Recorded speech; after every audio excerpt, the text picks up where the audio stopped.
And we are back, guys. We are live on the Nobody's Famous podcast.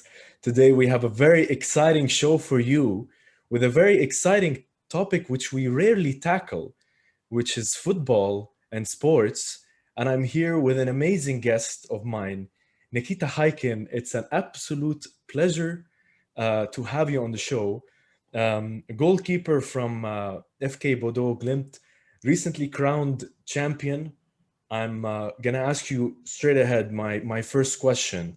As a goalkeeper, how do you cope with the pressure, knowing that you are the last line of defense if all your teammates fail to stop your opponents? The Nobody's Famous podcast. Man, it's hard. I'm not gonna lie. It's the hardest position in my opinion, not just physically but psychologically. Back in my country, we say goalkeeper is a half of the team. So I guess you can understand under how much pressure I get every game. And in the end of the day, I'm the one conceding. I'm the last man on the pitch. So as you can imagine, it is tough, man. But I love it. Yeah, and I think people, consider always, the fans even they consider that the goalie, the goalkeeper is like the second captain. You're the one looking at the. You can see everybody's position. You can see everybody where they're positioning on the field, and I just can't imagine how much the pressure that you could be under, and regardless what type of game that it is. Um, and that leads me to my second question is, and in this can be either football or even in your personal life, if you'd like to answer, is what do you think, what was your like most intimidating or stressful moment you faced as a goalkeeper? There are many. I think the toughest moments is when you commit a mistake, and it's hard to psychologically to get over with it and continue playing, because the game is 90 minutes, and last year we only had one loss in the season. It was a phenomenal season, and that loss was against Molde, the runner-up team. And man, I had a nightmare. I had a nightmare. 2 goals was my fault. I apologized afterwards, and it's hard to move on. It's hard to cope with it, during the game, because you kind of lose your focus. But that's the mental toughness you need to show during the game. However, also what is important is to bounce back, because once you bounce back, people will not just forget about it, but like you grow in their eyes. You show they have more respect for you, and in the end of the day, it's a learning experience, man. Like any mistake you commit, I take it as a challenge and as a way to grow for me. So that game was definitely one of the biggest lessons last year for me, is to keep moving forward and wait for the bounce back. Yeah, it's very important you say that. Given this bounce back, it's such a very difficult thing for players to do, especially when you're in that moment, like you are within the heat of the moment with the game and the players, and your teammates are counting on you uh, to still have your head in the game. And I recently finished watching Ted Lasso, which is one of Oh, what it's a such show, an man! it's Wow. amazing show, and I loved it. It just made me feel so good when watching it. And one of the key like things I remember, just relating to what you said, is how he would tell Obisanya, basically be a Mm, goldfish, like yeah. just forget. And I'm guessing that's part of the bounce back ideas. You need to just forget what happened and proceed. Yeah, for sure, for sure. You need to analyze what went wrong, learn from it, and move forward, and bounce back. So again, in Ted Lasso, I also watched it. Amazing TV series, man. I loved it, and there are some nice quotes there, that are really related to football. They might sound funny to some people, and they might not take them as seriously, but um, there are a lot of thoughts in behind what they say there, Hmm. really, that applies to us as a professional football player. It's like a goldfish. So you forget about your mistake, you learn from it, and you move forward. Last thing you want is your emotions. You don't want emotions to come out in those situations. You want reaction. You want Yeah, decisions. So that's important. And yeah. yeah. Awesome, man. Awesome. And yeah, we'll get into football very soon. I just want to ask you some of these quick ones is how did you realize you had the talent for the game? Was it through you growing up through your childhood, or is it part of your family, your heritage? They push you to do something like that. How did you discover it? Man, I won't say talent. Until now, I'm still debating with my own self. Like, do I really have talent for it? Like, am I really that talented to play football, or is it passion? Is it love? Like, until now, I'm 25, and I'm still asking myself the same question: Why? How? Like, why am I still here? Why am I playing? And I think how I got to it is because I loved it, man. From the first touch of the ball back in school, I'm sure all the boys were in the same situation as I was. When you just start playing, you don't know how to play, but all the boys around you when you scored the goal. And I wasn't a goalkeeper back then, I was just an outfield player. And that feeling when you score and all your boys around you from school, when you celebrate, it's an awesome feeling. And yeah, I just asked my dad. I was 7 years old. I was like, Dad, like, I really want to step up. Like, I want to properly train after school. Like, can you take me somewhere? Yeah, and he took me to my first ever club, where I was, I think, for another 6 years. So yeah, man, that was. I remember leaving after school. We finished at 2, so 2:15. I would go to training. So back then, now you realize how much sacrifice you actually commit. Because when you're a kid, you don't really realize how much less time you're spending on your studies. And I came to a conclusion that a professional sport, and you have to commit. There is no balance. You cannot find balance. If you really want to make it, you need to commit. You need to put your full focus to it. Otherwise, it's just a hobby. It becomes a hobby. It's not going to be anything serious, which is also fine. Like, some people love hobbies. Like, I mean, many people, like, I'm sure yourself, play football, every now and then, Sunday or with the boys. It's also fun. But I think that's when growing up as a kid, you need to realize, the seriousness to get to it. It's not that easy. With some of the boys, most of the guys I played with back then, who was also trying to become a professional. No one made it really. Mm. So I'm one of the lucky ones, man. I'm blessed, and I cherish where I am. I mean, you just your answer is just it's amazing. It's shocking to me because it was not definitely not the answer I was expecting when you first started answering. The fact that, and it's so humble and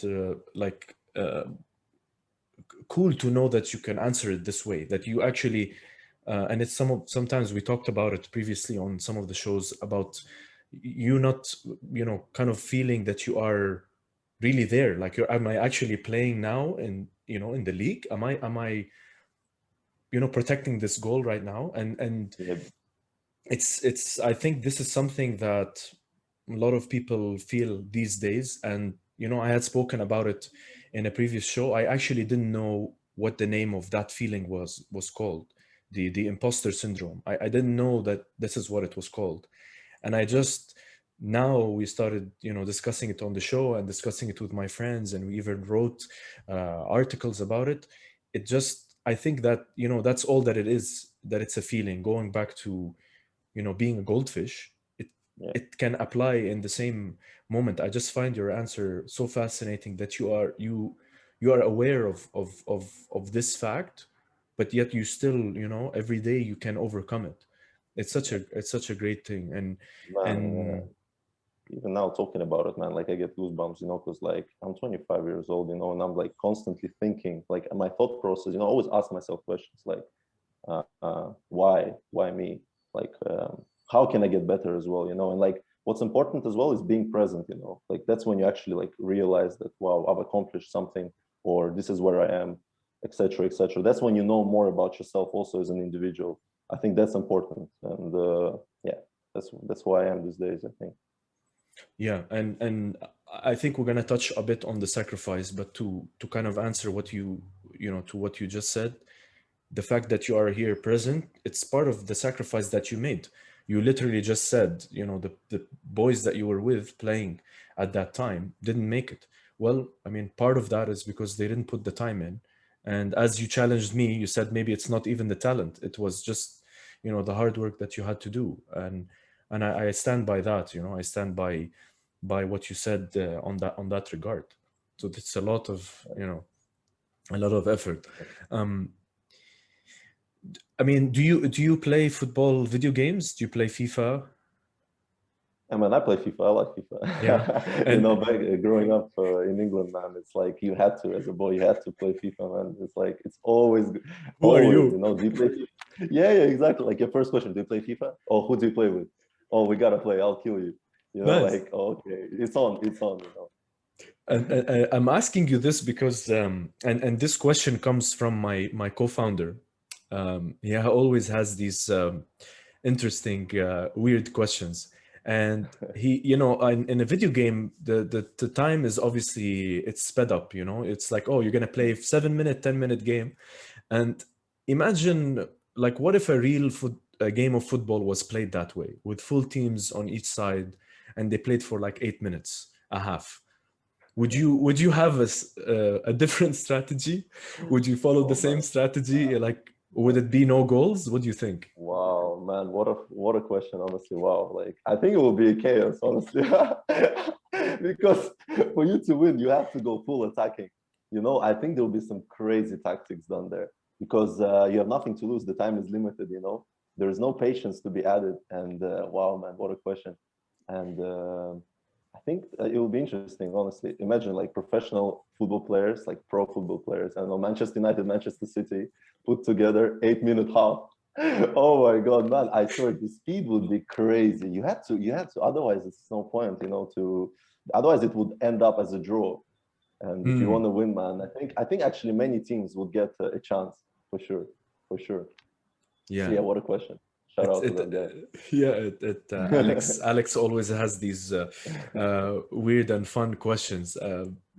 It's definitely cool, and he has another one for you, which is, which is Go on, bring it on.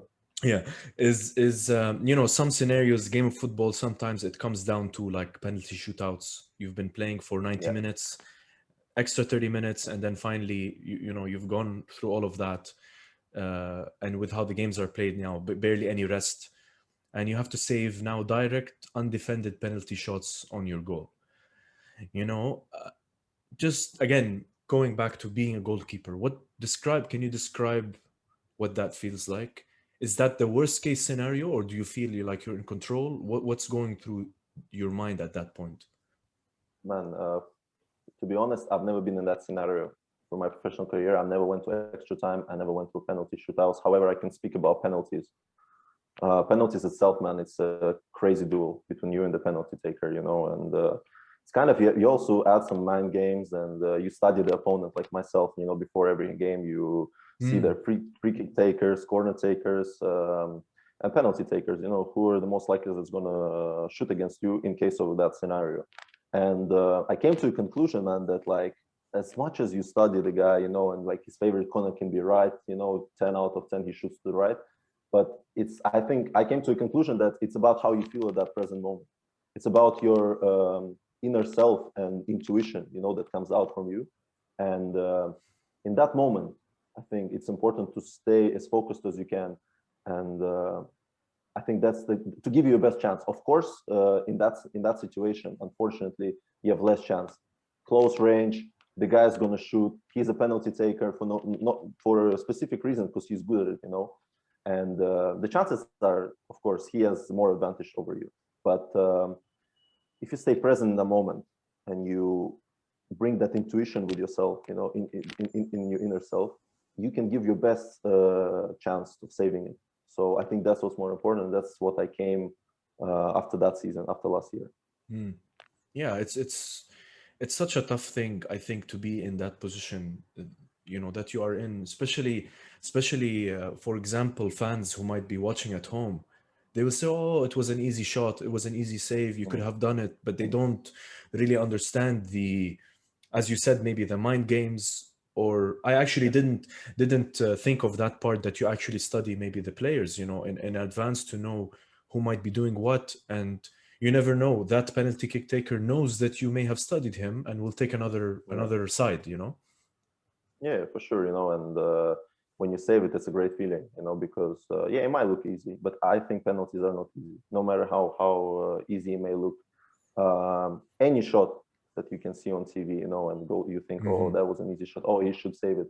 Man, there is so much hard work behind that. You know, there's so much work done technically and being present and being in the right position.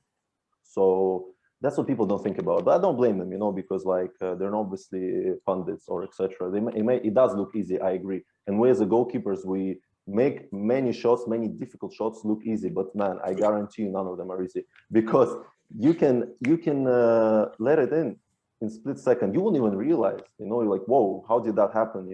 And then it's a whole different game. Then wow, good luck. It is tough, man. It is tough. I've been there. Nice. It's, as you said, like sometimes pundits and all that. It's just it's a crazy world, honestly, to see Yeah, that, for sure, to man. see you jump that way and to make that save. What goes behind that? Yeah. Um, I would a bit away from football now, Nikita. I want the audience to know who you are. Who is Nikita Haikin from a personal point of view? You were born in Israel, you were raised in Moscow, and you moved to London at the age of 14. This is what you wrote to me, and you have passports for each of those countries. How was I want to say, your transition to playing professional football affected by these? I would call them maybe different stages in your life. Like, how did they affect your transition to professional football?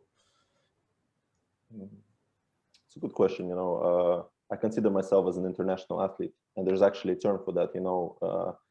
Being a player that travels internationally for his career, and it ain't easy. It ain't easy. I think the main problem is adapting to each country, because despite me holding those passports, man, I've played in Portugal as well. I've played some time in Spain. I've been back to Russia, England, and Norway now. So Israel. And as you can imagine, man, each country has different culture and different people. And in my opinion, most important thing for a person in general, when you immigrate or you go from one country to another, is to settle down, man. Like, find your community, understand the culture, get used to it, because it's not easy. Some people, they struggle, man. They get homesick easy, and I've had that. I've been there as well, but it comes with experience. And but still, I still go through the same stage all the time, and eventually I settle down. So yeah, answering your question, it is hard, but you get used to it because you love Yeah, football. yeah.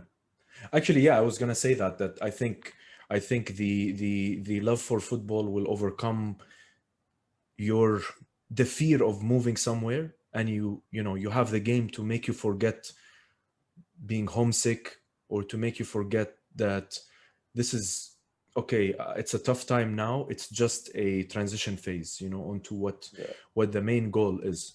Um, yeah, I think that what you said it perfectly, that it should be settling down. And do you think that obviously, with you being abroad, how does your family, what role do they play in your career, your professional career? How else do they support you when you're not on the pitch, for example? Yeah, I get massive support, and that's one of the reasons why I didn't stay in Israel for too long. I think we came to a decision with my family that, I need to be closer to home. I need to be more Central Europe. And I saw my career going nowhere. And Israel is quite far, really, to be honest. And yeah, I just made the decision. I wanted to be in Central Europe. That's like, I'm more European minded, if you know what I mean. Hmm. So Yeah. for me, it was much easier and much easier to settle somewhere in Europe, like now in Norway, for example, than in Israel. It was actually tough for me, and I don't think I adapted 100% until the last day I was there. I think also what is important, and it is huge, is to learn the language, because man, otherwise, first of all, you don't understand them, you don't understand what they mean. You start like you start thinking they might be talking about you, for example, or they might be talking trash, and you want to know what they're talking about in general. Otherwise, you feel like you're left out. So that definitely affected me in Israel, and many more things, man. It's like, it is complicated. And yeah, answering your question about my family, I think they saw me struggling a bit. They saw my career going a bit nowhere, and I did my best, man. I did my best to stay in Europe, even though having offers back in Israel. And man, I was a free agent for almost a year, literally almost a year. I was a free agent just because I wanted to be in Central Europe. I knew I told myself I cannot go back there, and I didn't. And I'm glad it happened, even though I was on the verge of, finishing with football. But it all paid off in the end, so it's good. Yeah, it's a risk that you take, and Yeah, very much Central Europe is, I know, I would say, is the beating heart of football.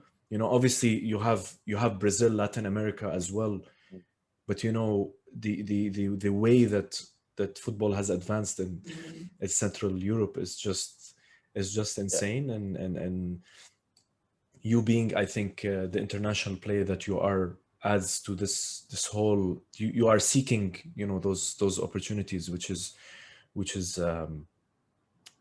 quite unique, for someone to have. And apart from I'll get into more about the football, but apart from playing professionally, you said to me that you like to follow the crypto market. So yeah, so man. why is that? First question, and how are you holding up today? I'm good. I'm good. Yeah, man. It wasn't easy first time I heard about it. I think it was maybe 4 years ago, and many people, actually, guys from Israel, my friends, who were into IT and technology, and they've been working a lot on startups. There are many smart people there, man. Wow. Um and they just told me, man, why don't you like buy some? It's a new thing. And back then it cost two and a half, I think, 3,000. Yeah. And I was very skeptical, 4 years ago, and I was I was 21, man, and I didn't have any passive income from elsewhere apart from football. And I was like, you know what? Why not? I think it's time. Why don't I try? Like, what do I lose?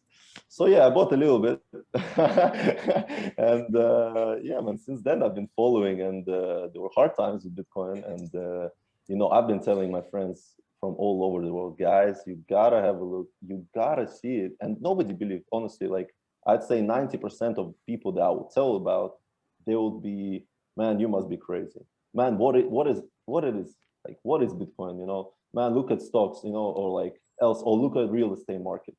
And I'll be like, yeah, guys, I understand, but this is the most, this is the new thing. It's popping. People are integrating it more and more, and it's going to be a future currency, future digital currency for us. This is the future. You guys gotta recognize it. And until now, they haven't bought it. Would you believe that, when you discovered this the same time as me, same thing, 4 years Mm. ago, and we have a similar kind of story as well. And as you said, there have been hard times, there have been ups and downs, Oh and man. you're absolutely right. That journey that you had, I have a very similar journey. Yeah. How Yeah, it's quite similar, but I think what's very important, and how I can relate it somehow to training and to football, is it's the same thing. I Yeah. was like, I don't know what I was doing 4 years ago. I still don't, but I'm much Same. better than I was before. I mean, Oh man. once I was in a supermarket, and there was like a crypto magazine, and that was around a year after I started investing. I just looked and I just scrolled through the magazine. I knew all the terms.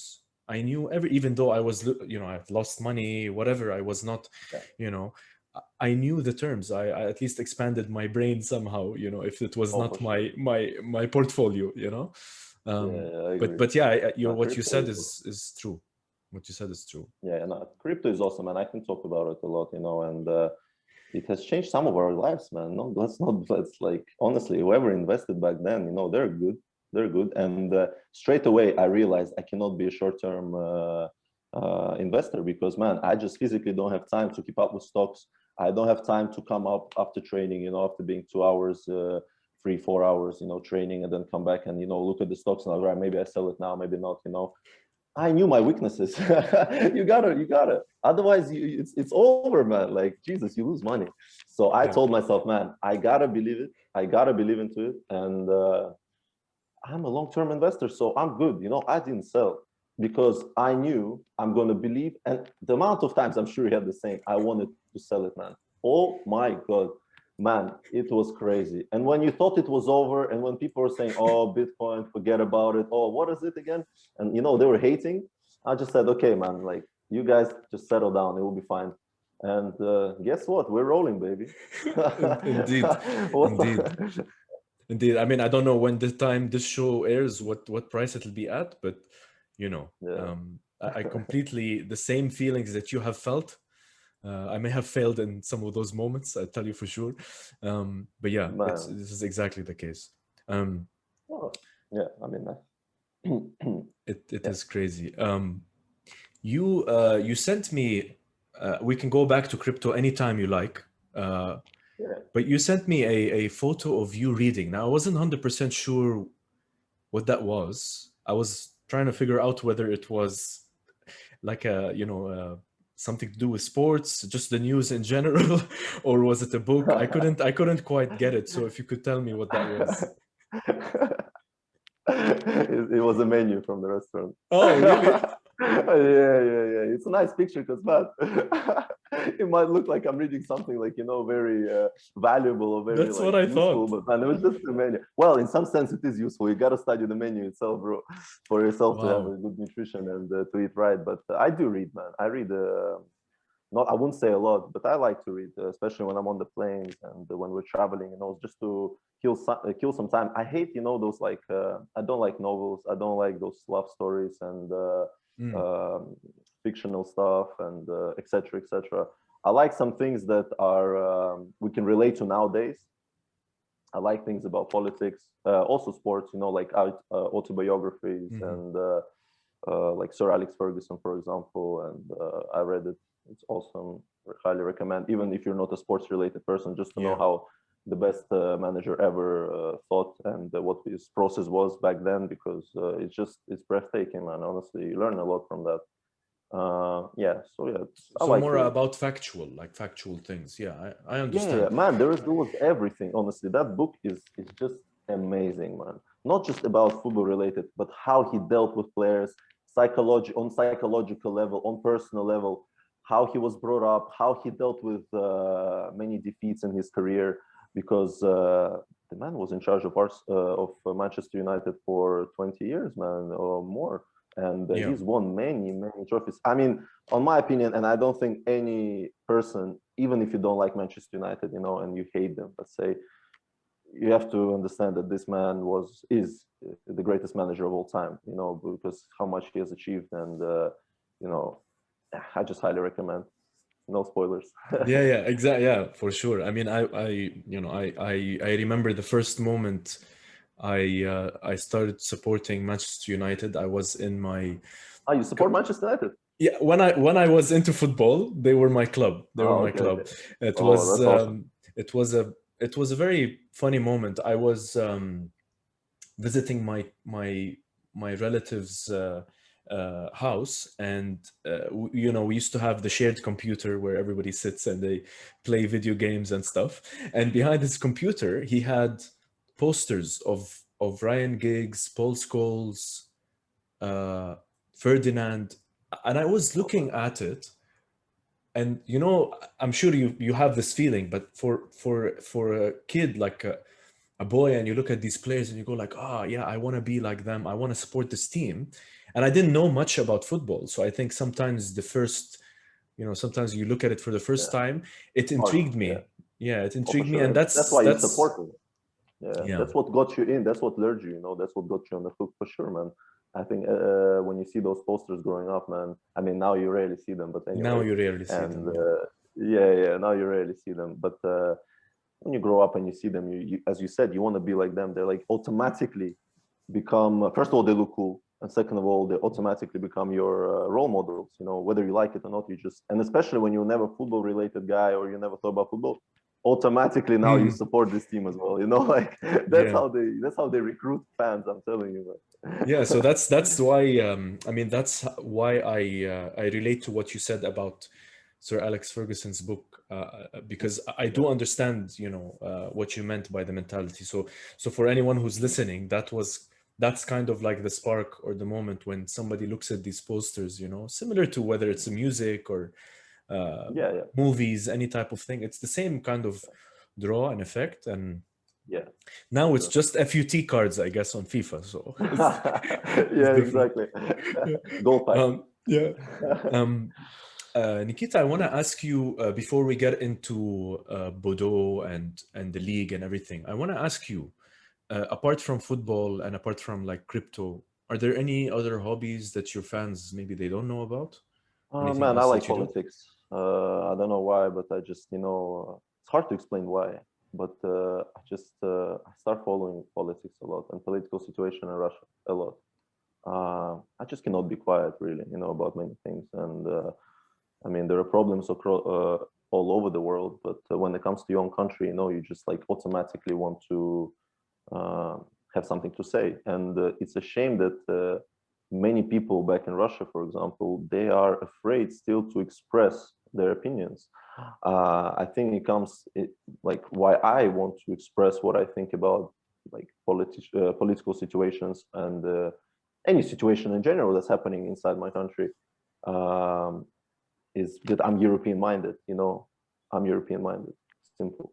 I think freedom of speech is huge, huge and important, and unfortunately, what we see these days in many countries, they're trying to control it, man. They're trying to shut many people down. But guess what? There is internet now. There is, social media, and things get passed so fast, man. Like whatever happens, people already know.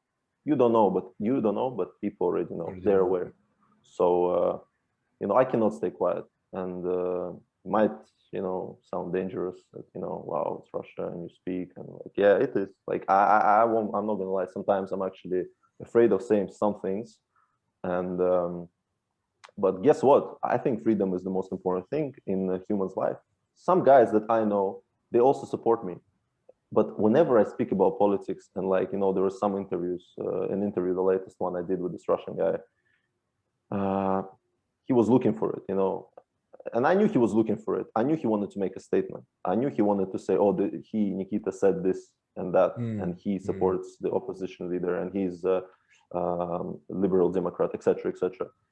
Yeah, but guess what? I don't care, and I don't care about the consequences. I don't, because I think for a human being, as again, freedom is the most important thing, and you guys are not. You guys are not purely free.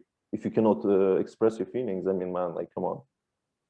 Yeah, So it's yeah, definitely a very very I want to say like touchy subject, and yeah, your yeah, no, it is for like sure. personal feelings they come up, and uh, you know we can obviously talk all day about it, but the freedom part Yeah, is definitely yeah, a tough part for honestly, everyone. Um, yeah. and Nikita, I wanna get into your current club, and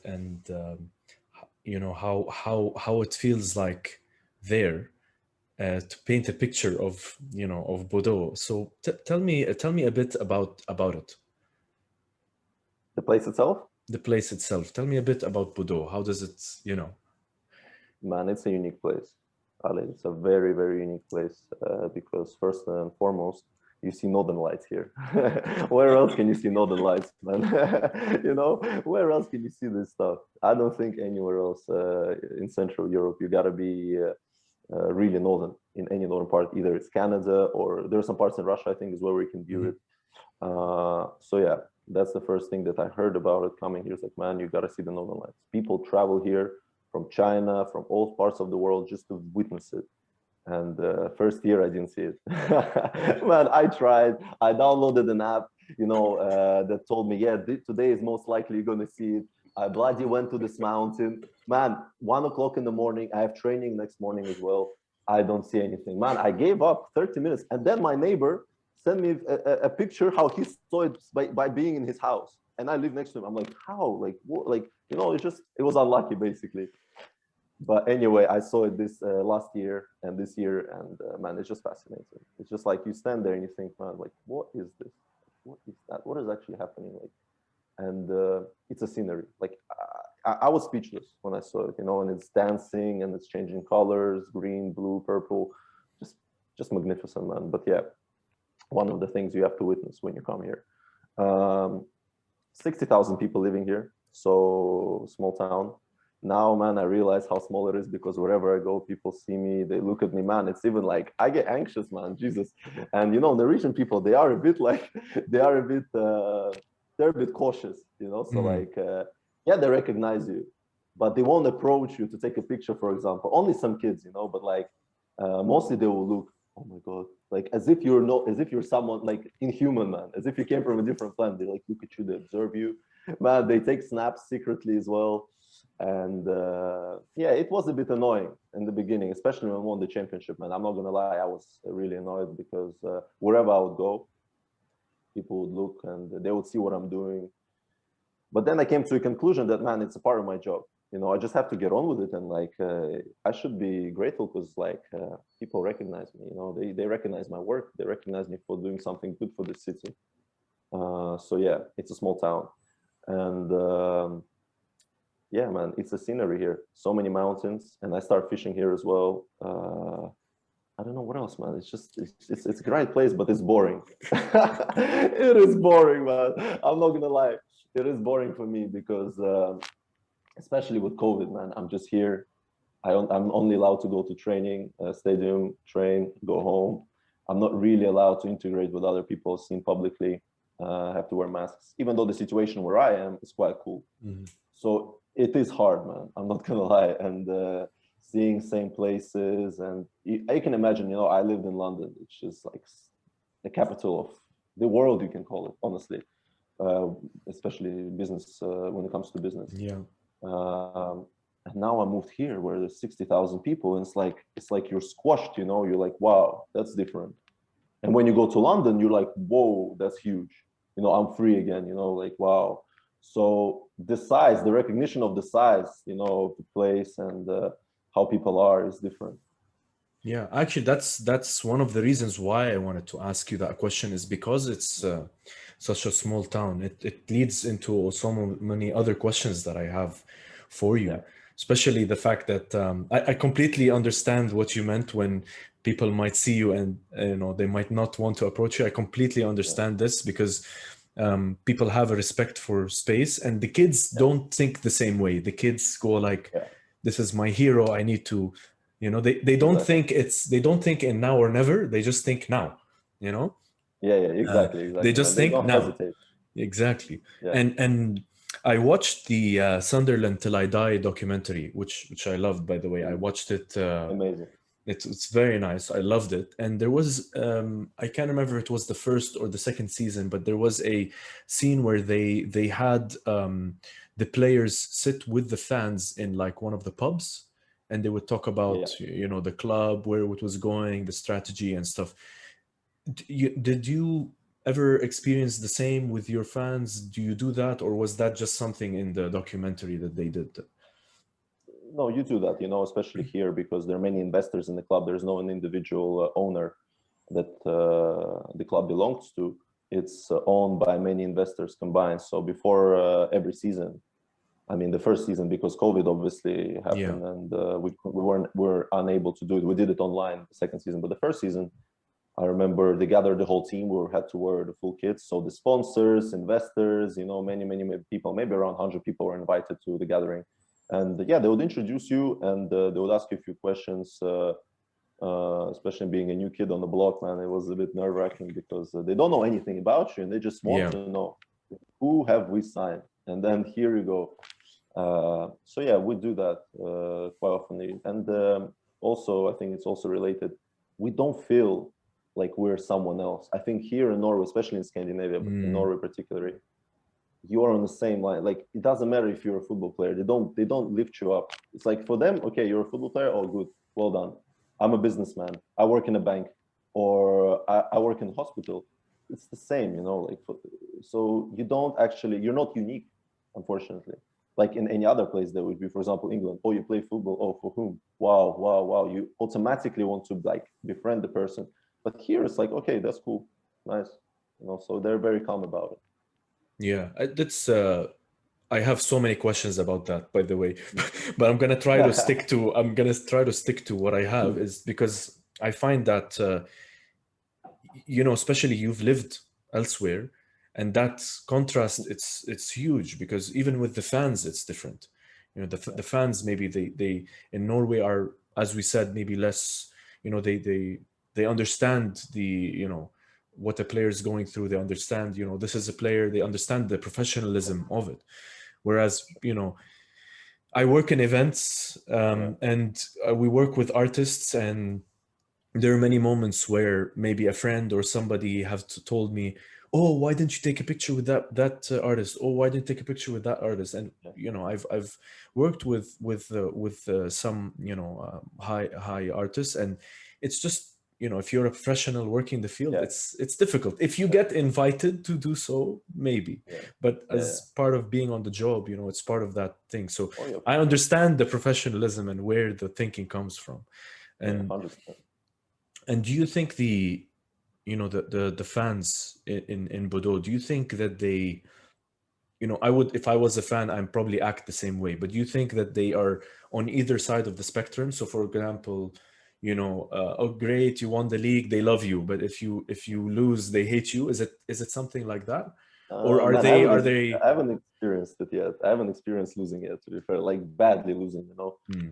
Um, because first season I came, we finished second. Last year we won the league. We destroyed the league, let's be honest. And even like last year, second place, it was good. You recognize support, but when you win something like that for the first time in history, man, it's a whole new level and a whole new vibe. And that's when I realized, like when we won it, the day we won it, for me it was like a normal day. Honestly, like I was a Hmm. bit, let's be honest, a bit hangover. Because we're flying the next morning, man. I'm like, we were flying to back to Buda from Oslo. That's where the game was played. And first, I can come back to it, but to the thing that happened on the plane, which is amazing. But what happened in the city, was just amazing. What it meant to people, when you're there is a double bus waiting for you. The whole team goes in it. You go, they drive you through the whole town towards the town hall to speak to the mayor. And man, when you see thousands of people, like out of 60,000, I don't know, maybe at least 10 or 15 was out on the streets. Wow. Yeah, it was a lot. It was a lot, really. I mean, it was special. And when you saw what your sacrifice, what your effort, like made people feel like, that's priceless, man. That's when I was happy, really. Because football is football, like for me. But who you are as a person and what you bring to the community, that's most important, man, for me. Like, I don't know, that's what I realized by winning that league. This is, I think, you know your realization of that, and you understand that with the fans. I think, I mean, you're gonna be a great, you're gonna be you are already, but you will become a great role model, man, for people. It just, Yeah, um I also worked a bit in the football field here in the UAE, and you're right. The kids look up to the players. The kids really care so much about, their role on, because they don't see like the colors of the team. They see no, that yeah, they just see the player and what they're doing, and oh wow, he plays amazing. Oh wow, I want to be like him. They don't see whether you're, FK Bodø, Glimt, or yeah, Manchester United or Arsenal. They don't see these types of things, and no, it's such an important thing to, and you actually got a tear to my eye when you were mentioning how that these people came out and they see the sacrifice that you make. And I do understand, what you mean by that feeling that, you're there, and apart from the excitement and the celebration and everything, but that these people, like, finally they care, they recognize your work, and that's a great feeling that is quite unique. I only asked the question to know about if you ever had faced the negative side. What would that be like, apart from the hate? Maybe there's yeah, constructive feedback, that kind of yeah, thing. yeah. Sorry, by the way, that I got dragged away because I thought that was important also, but I haven't experienced it yet. But I think in general, people here, they're very calm and they understand, as you Mm, said. They know that you're also a human being. Yeah, you are a football player, but you go home and you're a normal guy again. So like you got family, etc., girlfriends and etc. Like, you're a normal guy, so you are allowed to make a mistake. So for many people, when I made those mistakes against Molde in that game, I felt so bad, man, because where I came from, you know, they would tear you apart, man. Like, really, they would be really harsh on you. Where here, I got so much support, man, and like I felt like apologizing for that mistake, and I have apologized on Twitter, and I never used Twitter, you know, like I just, you know, thought, why not? Man, I got so much feedback, you know, I got so many messages. I think it reached like 40,000 people and or something Wow. like that, which was kind of a posted things, you know. I was like, whoa, what's going on? Because people start reposting, and I realized how the whole Twitter gang works, you know. So man, there were people like famous Norwegian people, they were commenting on it as well that I wasn't aware of. Like, and most of them were positive messages, you know, really, like really positive. So yeah, as I said, people that are calm here about it, man, they understand that you're a human being. Yeah, that's. I think they realize, you know, when you once you own a mistake, how hard it can be to do that. Yeah, Uh, yeah, but you know, fans like those make those moments easier. And yeah, for sure. as you said, you know, at the end you're a human being, and that perfectly leads to my next question, which is, you know, you sent me a link about the transfer market. Yeah, You know, the your value, and I was looking at the graph, how the graph increased, you know. Now I understand, like, you know, as a previous football fan, as you know, a football fan, I do understand the, you know, the meaning behind that. But for example, maybe other people, non-fans or not football fans, they might look at it and say, or how do you think, maybe even from a player's perspective, you know, you see your value rise, it decreases, like, don't you think sometimes it can be a bit of a negative thing for, let's say, up and coming players? yeah, It's stressful, they see their value deteriorate. I mean, you're a human being, right? And you're being valued by, what do you think about that? yeah. Great question, man. I think I haven't experienced yet, but I'm sure one day it will go down. You know, right now I'm on the rise, but whenever there is a rise, there is always going to be a fall down. So we all know that in life in general, nothing is perfect. So once that happens, especially for young players, it's hard to cope, I think. Mm, You start automatically thinking, "Wow, I'm bad," etc., etc. Uh, for me, it was never I would never keep track of it, but I wanted people to recognize my work. You know, I wanted them to know that, you know, I've done so much to cost whatever, and it's still significantly low, to be fair. But when you look how much I cost 2 years ago, yeah. which was, if I'm correct, 180, and then now I cost 600,000. I mean, that's the results right there. And more to it, I realized that, man, I'm a product as well. Like, this price is how much who I am as an athlete, as a football player. That's how much they rate me as at the moment. So how to increase that? How can I take that next step? How can my value go even higher so the recognition is more? And that's when you start, you know, paying more attention to like investments. So I took myself as a not a product, but you can call it a product that I could improve. Yeah. And man, I start buying. Before I would never take it you know, seriously, but I start buying things and invest and take them as an investment, like certain things for recovery, certain apps on the phone. Yeah. So yeah, I just wanted to add something more to that product, being myself, you know. And when you recognize that that they value as who you are, that's when you want. That's when you understand the concept. So yeah. Yeah, I think it's great advice for young players, is that if you um, you invest in yourself, whether it's through the training or through the community, your relationships with the players, you know, it's not only that's on the pitch. It's a great point you made, actually. It's because Yeah. you will encompass a, you know, it's part of the personality. I understand, like, the transfer market. Like, I understand why there is. Yeah, I just wanted to give a perspective for maybe a person, a normal person who might not know how it looks like. Um, Yeah. and talking about investing in yourself, I just want to know, what does a day look like for you, like as a goalkeeper, like training? How do you prepare for a match? What does a regular day look like for you? Every day is different, but like my day now is I wake up around 7:45. I have a. Do you want it like detailed or I mean, just like it's up to general? you. Like you don't have to go, up to you. I open my eyes, I look at my iPhone, go on Instagram, scroll some stories and stuff.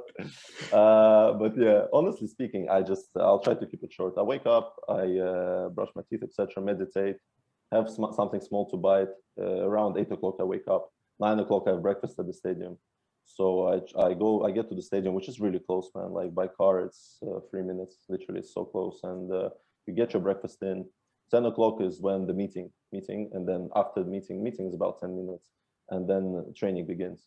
So from 9 to 10, you get ready, you do your stuff, some like you use physio, etc., and you prepare for training. Like I go to the gym myself, foam roll, etc., because you have to take care of your body. As you older you get, you gotta put more attention to it, man, because the Yeah. chance of injury is increasing, every year.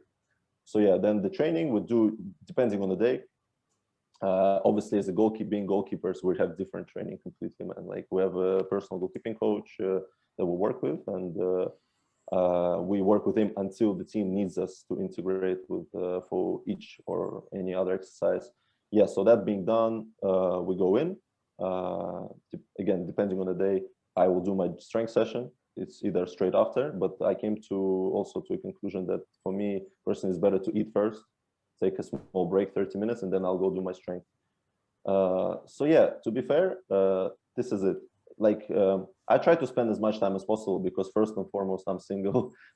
No one's waiting for me back home. No kids, no wife, So and I'm in the town which is 60,000 people.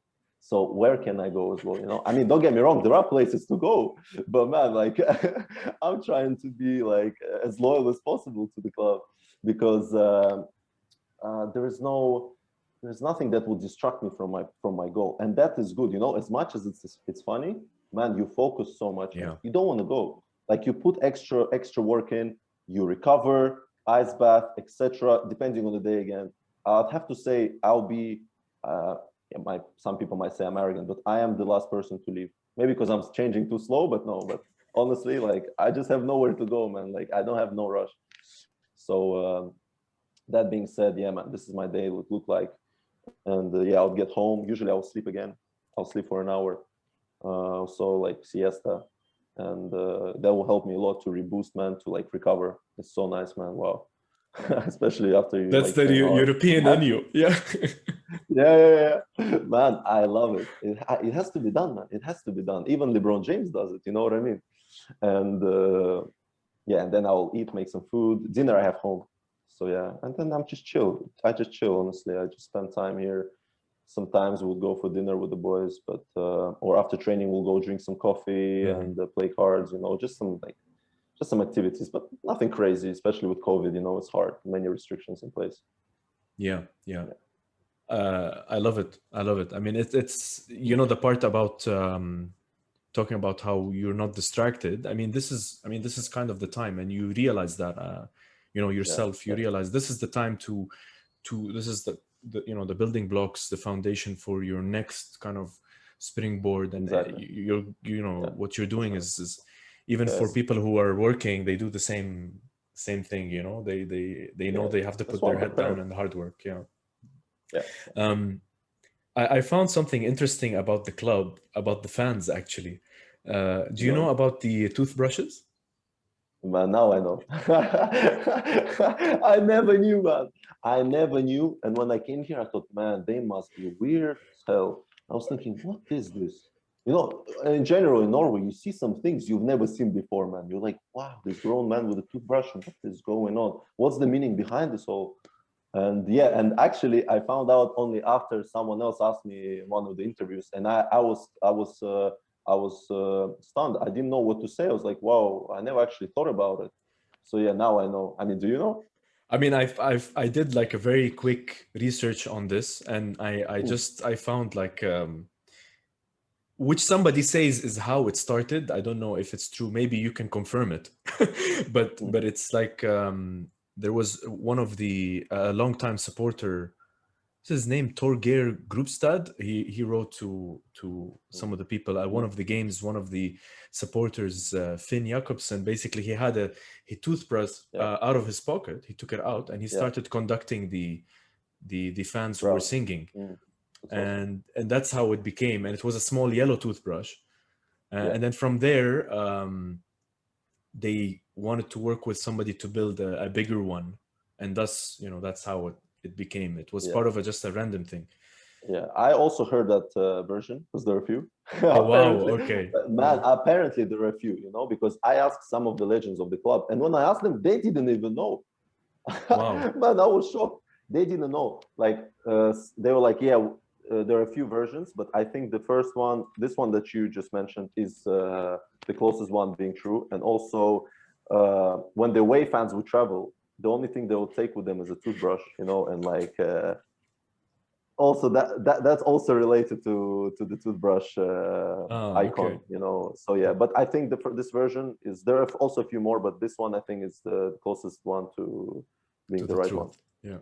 Well, hey, Yeah, to the maybe truth. Yeah, maybe it's nice that we don't know the exact yeah, truth, and you can, tell the story how you like. yeah, yeah, That's exactly. awesome. That's awesome. Um, uh, I want to talk a little bit about your relationship with the other players. Um, how's, as also being as a goalkeeper, and when I sometimes play football, when I played when I was younger, usually the goalkeeper, to me at least, is like the, I know I mentioned at the beginning of the show, but also in another way, the goalkeeper is like the beacon of like the anchor for the team. um how's your relationship like with the players, and even maybe you can talk about the negative side, like when you guys are maybe facing like a tough situation, maybe with more than, like how do you guys get through that? Yeah, I mean, yeah, for sure. I stand by that. I agree. About goalkeepers being that anchor, that that big locomotive in front, and that leads the rest of the team, because it's a different position, man. We do different things, and every save would give you would give confidence to the team, and you kind of you're not left out, but you have different responsibilities first and foremost. So that's why people recognize you as being someone special also, because you use your hands, you have to save the ball, you don't Yeah. run as much, and etc. etc. You don't score goals. So yeah, people respect that. And I think we rarely these days see many goal transfers for goalkeepers, because many clubs don't want to lose their goalkeeper, because they know how hard it is to find the right one, and for him to settle in and to build upon. In that sense, many people these days, they don't appreciate goalkeepers. They don't respect that. Do not respect us as much as they should. I have great relationship with the guys. Being as you know, I played in many countries, so for me to, if your person is nice to me, I'm nice to him, and I'm trying now, as I'm getting bigger, I'm also trying to be a leader by example for the younger boys. Because I don't want them to make mistakes that I've made. And I've made a lot, man. I've made so many. And they might think, oh, I'm rude, or I'm not rude, or I'm angry, or but in general, I'm just trying to help. Sometimes there is misunderstanding, I think, but with Norwegian guys, it's easy, to find a way, because they're just cool, man. They're cool. They're not. There's not so much ego in them. They're not as loud or as crazy as any other, like for example, compared to Israelis. Israelis are completely different.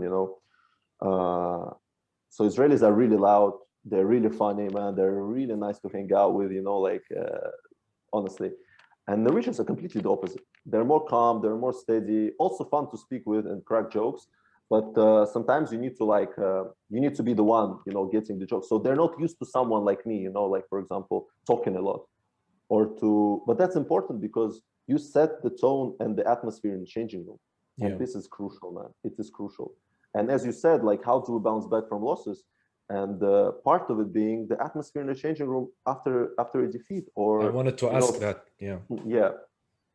So again, we didn't face so many. The one against, we had bad performances, but we still managed to win. We had some serious talks, because I was at one point in the league, we felt maybe in a too comfortable. And you know, people have each person will have their own opinion. So you also have to understand where they're coming from. And I mean, not to get angry at some opinions that, for example, a Norwegian player or a Danish player would say, because I know their mentality. You know, I know how they look at things, but I also know how I look at things, because you know I've played elsewhere and many of them haven't. You know, and there are two sides of the coin in that sense.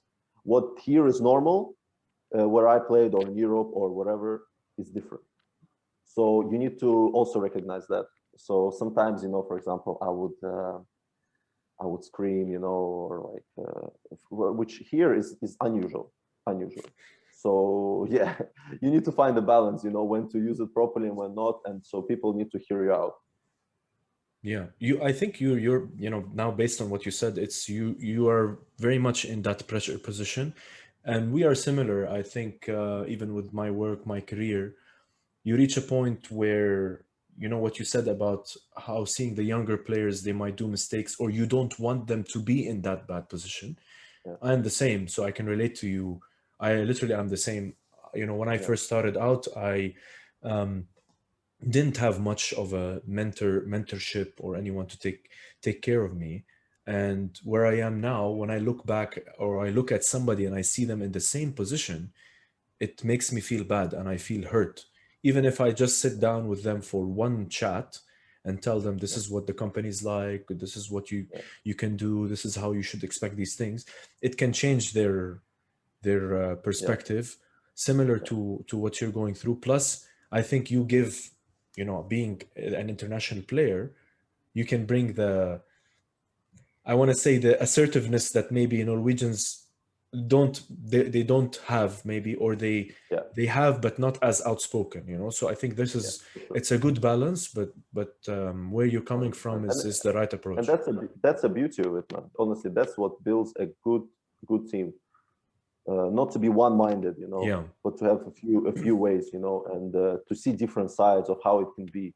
But there's always should be a balance, as I said, you know. And coming back to the young boys, you know, if I can make one of them, you know, learn, or you know, if I help someone reach their goals, or you know, not even related to football, but in life general, you know, man, that would make me a lot happy, you know, really. It makes me a lot, like I genuinely mean it, like it makes me happy, man. Like I love helping this guys, because no one helped me back then, you know, Mm. nobody, like I had to kind of and you know, when I never understood, some people when I was growing up, they would say you have to learn from others' mistakes. Man, I find it super hard, extremely difficult to learn from others' mistakes, because first of all, you just have to experience it. You just have to experience it. And not, like, it's hard to recognize the mistakes that someone else have committed. And when people say that, you know, it's hard to relate. It's hard to understand why. I think you have to go through them. But if there is someone there that's going to tell you, man, like this is not right, you know, you got to step in, you know, then yeah, then you're lucky as well, because there are not so many guys they're willing to do that and advise you, and you know, spend their time, man. Like they're spending their own time and their own knowledge to advise you, man. Like not even in football, like in business, like for example, there are not many people that want to help you. They actually want you to fail. Like it's a fact. And especially when you work in big corporations and business companies, where myself, man, I want to help, because we're in the same boat. You know, especially right now, we have a huge season ahead of us. We won the league, Champions League qualifications Yeah. coming up, man. I don't want to fail, man. I don't want to fail. I want us all to take that next step, including the young boys, because whether we like it or not, they're the future. We're the present right now, you know, but these guys are going to lead the team one day. So you have to. Otherwise, it's not worth it. Look, your outlook is, it's great, and the way you think about it, I would just say that, you know, not many people think the same way that you do, and it's definitely part of the you know, the conversation that you have is, what is he really like, what is the motive behind that person, are they really trying to help me? And what your point about learning from somebody else's mistake, yeah, I completely disagree. You know, it's very, it's we've talked about this on the show. Definitely, you know, your experience is part of your growth, and as much as you think that you might look at something and say, "Oh, I'd never do that," you end up doing it, and you learn from Yeah, it, yeah, and it's much better yeah, experience. yeah. Um, well, I wanna ask you this final question about football. Since we talked about Bordeaux and the club, Mhm. how do you think that either maybe at some point in the future of your career or anytime in the near future that you know do you like playing for I'm sure you've made it very clear that you like playing for this type of club. Do you think that in the future you would like to play for let's say like a big club, and then you see that there's a different kind of pressure, or do you think that where you are now is kind of like the best type of balance between, do you like the high stakes pressure, or do you think where you are now is the right place? Amazing question, man. Where I am right now is what is best for me. Here, I saved my career. I took the next step. I brought myself alive, because at one point in my career, I was hating it, man. And this club gave me an opportunity. And I'm paying back, and I've paid back already. And, I feel like a part of this is like my family right now, my second family. And playing here, of course, Norwegian league is a good league, is a decent league, but there are higher leagues where people want to be. And I'm an ambitious guy myself, so I'm aiming really high. And I'm being smart. Some people, they want to leave, and I don't blame them. Each one of us has their own career. Like some guys, especially after last season, some guys may never have it. Even myself, we may never Mm, have will ever achieve what we have achieved. So I totally understand why a person wants to leave and play someone else, whether it's for money or it's for just a bigger club in general. Uh, what's best for me is, I think, to play one more season at this league, get experience, and prepare myself. I'm just trying to be smart, man. I'm trying to be sober as I can, despite many people hyping up around me, and it's normal. But me and my agent, mentor, we speak a lot, and we came to a conclusion, which was we were never in doubt anyway. We know where we want to be.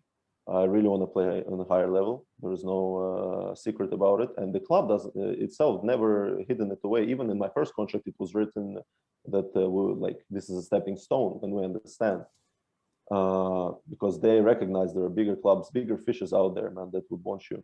For me, it was, of course, I want to play. I want to go back to England, man. I want to go back to England, and I would love to fulfill my potential, really. yeah. Thank you for being honest about that. I think it's nice to talk about the reality. This is the reality, at the end of the day. I'm not going to ask you a question and say, do you want to play for this big amazing club, and you're going to tell me no. Of course you want to have that ambition. Yeah, It's just sometimes, and as you said, the place where you are right now, you have got this amazing opportunity to you know to create and define yourself and to better yourself and call yourself a champion, which is, yeah, as you said, is rare, nowadays, yeah, especially with the high competitiveness. So I thank you for yeah. being honest on No that. problem. And what's important, Ali, to realize is that when you're in that environment, it's so easy to fall into the comfort zone. Wow, Mm, you can yeah, fall there, you won't even know, man. And once you're in the comfort zone, the development stops. And the goals that you set for yourself, man, they're even further away than you think. So it's very important to remind yourself that, man, like I'm on the track. I cannot, like, you have to pinch yourself, man. You have to say, man, I'm here. I have to work hard, but I gotta take that next step. If you want it, I mean, if you don't want it, no problem. There are players like here also in Norway. That's their home. I mean, I don't live here in general. This is not my hometown. I came here to play because I wanted to save my career. I wanted to play, and my future goals being playing somewhere else, like in England, for example. So I keep reminding myself that all the time, because there were clubs in my career, many of them, where I just wanted to belong there. I just wanted to belong there and be called, yeah, oh, he plays football. Oh, for this team. Oh, that's cool. And excuse my French, like, fuck around. This is not who I am, Yes, I was like this. Yes. yeah, But I realized that I love football too much I love myself, and I want to fulfill. I want to find what's best for me, man. And yeah, I just want to No, fulfill my potential. Simple. that's awesome, man. That is what we all strive to do. So uh, the path that you're on, it's one that is difficult, but is one that must be taken. So Yeah, so yeah. once again, thanks for that. Um, No problem.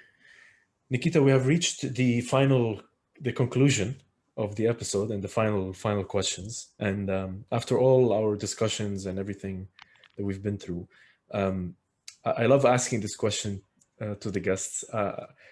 Why did you accept to come on the show? Wow, what a question. I was excited, man. I was like, wow, I never given an interview in English. Not even an interview, a podcast. It's even better for me, because I can freely talk, man. Like I can, there won't be anything edited, It's just like, it's beautiful, man. It's like, because conversation is an art, man. In the end of the day, and podcast showed it to us that this is this is art, man. And yeah, I just wanted to try, man, and I wanted to. I saw some of your episodes as well, man. I was really impressed, man, because I think you have a lot of potential, man. Honestly, being honest, wow, I enjoyed myself. I swear to God, man. Wow, it was awesome. I can speak for hours, man. That So is yeah, we clear. gotta That do is it. clear. Yeah, Yeah, for sure we'll do it again. What thank you for that. And you kind of, I would say, touched on this already, but maybe I can ask you directly. But actually, do you seek fame at the highest level as part of your football career? Do you seek that type of fame, or you'd rather be winning silently, winning those championships, and one day goes, yeah. oh, oh, that's it. Oh yeah, I think second. Before, when I was growing up, I think being as a kid, you want that fame. You want yourself being in the poster, like we discussed, being in someone's Yeah, room, then someone look up to you and say, wow, this is the guy, wow, now he's my role model. But man, these days I became more humble, I think, and more humble, and I'm underground. Like I think I'm this kind of person, like right now, I don't know, maybe in 2 years, 3 years, I'll become, seeking for fame. But at the moment, as I stand, man, I'd rather be quiet. I think my work speaks for itself. And people also can talk trash about you, but one thing you cannot take away is what you've earned and what you've accomplished. So I'm 26. In July I've won an Israeli Cup. I've won Norwegian championship. I've played against Milan in San Siro, man, which was just 2 years ago, man. I was going to retire, and for me, this when you realize that, you're like, wow, man, look how far you've come. And yeah, I've played with many guys. I've met many people. I'm blessed for the journey I have. I would have changed many things, but I'm blessed. So that being said, right at the moment, I'd rather be, in that, like, away from it, and just keep grinding and keep accomplishing big things. yeah, for sure. And don't stop, I think, is the most important takeaway with that. Yeah, Even if you hit a rough patch. Um, yeah. okay, two last questions. Two last Go on. questions for you is, what do you think of the name of the show, Nobody's Famous? That's interesting. It's unique, man, because like first of all, the name is unique. It stands right, and it also put people into to being humble, a little bit, like, hey man, like, calm down a little bit. And I think the design with it, this purple design, man, is awesome as well. Again, that's what caught my eye as well when, like, shout out to Jad, when he sent me your profile on Instagram. I was like, man, that looks really nice. Wow, it's not like this some individual dude, with like a boring profile. Because man, I've been asked many, many times on daily occasions to do interviews, not podcasts in general, but Yeah, interviews. And man, like, I don't know an answer to many, because like I don't want to waste my time and their time, and like I just don't. But that thing caught my eye, man. Was so interesting, really, and the questions you ask and people you had on were so different, and it's so nice to know like what each person thinks about, and I got carried away, but yeah, that's yeah. I mean, no, that's keep going. I mean, yeah, what I that's a part found. of it.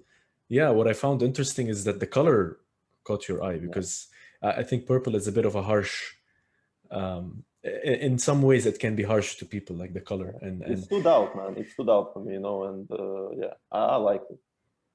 awesome, man. Well, thank you for that. It makes me so happy Yeah. to know that, and that's we try to do that as much as possible here on the show. And my final question to you, Nikita, is do you have a question for me? What's next for you? What do you want? What's next? Direct and to the point. Direct, man. I mean, do you mean like just in general, or the podcast, or Where are you going with this? Like, yeah, where do you see this going? yeah. It's a great question. I think my ultimate goal for this, and where we want to take it is, I want to be able to always create a safe space for people to chat about, whether their experiences, their story, their history, their experiences, to go to, and they can go to this place and they can chat about these things, and to know that they've left the show having grown themselves. They can always come back to their episode and watch it. And I know that at many respects, I don't think the show is where it should be in terms of the viewership, in terms of the listenership. It should be growing a bit more. But I know that personally, for me, one of the most important things that I have to do is I can do this for me as well. For me, um, I'm doing it for me because I enjoy it. I enjoy meeting people, and with every show that I do, you know I just I learn more, I become better, and that's anyway part of my personality, that I like to learn more. And I started, well, I wouldn't say I started this idea, it wasn't even part of the show, but I used to write, it was a blog, and I used to interview entrepreneurs and the interesting people in my life, and it wasn't working for me. It was not only until my co-founder said that you should be interviewing people instead, and with that comes the human interaction that I wanted to get, that I could not find in writing. So what's next is to keep growing. And I'm not gonna lie, some of the the fans, and my people who support me and us personally, they know this, that every day I feel like I want to stop, and I want to say, like, I can't do this anymore. It's too much to handle. And I think those are the moments that are very bad and very horrible to be in. The fact that you go back and you say, all the stuff that you did, you want to stop doing it. But I just let it pass, and then the next day I think about it again, and try to keep going, which is related to a lot of the questions that I had asked you. And I think Yeah, that's one of the things that I want to work on, is to keep growing it, and to also go to the next level by bringing the guests back, such as yourself, yeah. for reunion shows, and expanding the message of the show, whatever way that it's possible, either through the merchandise or just coming soon. I keep saying it's coming soon. And through roundtables, listening parties, all that type of thing that we can do with podcasts and connecting with people. So yeah, it's a tough journey. Still there's so much more to do, more than anyone can imagine, for the brand. But yeah, that's kind of it. And that's honest. I mean, that's the most important thing, is being honest to yourself, and being sober about it. But like, man, don't stop. I think honestly, I was amazed how good you are. And that being said, man, like what we just had right now, the podcast, man, I swear it's like a good medicine for me, to like speak out, because sometimes I don't feel like I speak enough. And honestly speaking, I can speak for hours, man, about any topic. We can go to any direction. And as you said, man, you're trying to give that medicine, let's call it, to others, people to come back to, and to to remind us, oh wow, uh, that felt good. And it did feel good. It feels good right now, man, speaking to you. And for sure, as you said, there is a long way, but you got to start somewhere, man. And yeah, I just wish you good luck, Ali, honestly, man. Thank you, Nikita. It has been an absolute awesome pleasure to be chatting with you here on the show. And with that, I'm gonna leave it with your amazing words. I wanna I want to do the outro. Do you have any last words that you want to say? I hope everyone is safe. I hope everyone enjoyed this podcast, and because I enjoyed myself, and I really enjoyed myself. I'd love to come back, and if somebody who's listening, or was watching, who is going to watch this podcast, can learn something from my story, man, that's the whole meaning behind this, podcast as well. What I give to the community, what I give to people, to listeners, might sound boring, but at the end of the day, that's what matters to me, and I'm honest. So yeah, God bless everyone, and yeah. It's a great message, Nikita. And again, I want to say thank you. It's been an awesome pleasure chatting with you. I'm going to sign us off. So guys, once again, this is the end of the show. It's the Nobody's Famous podcast.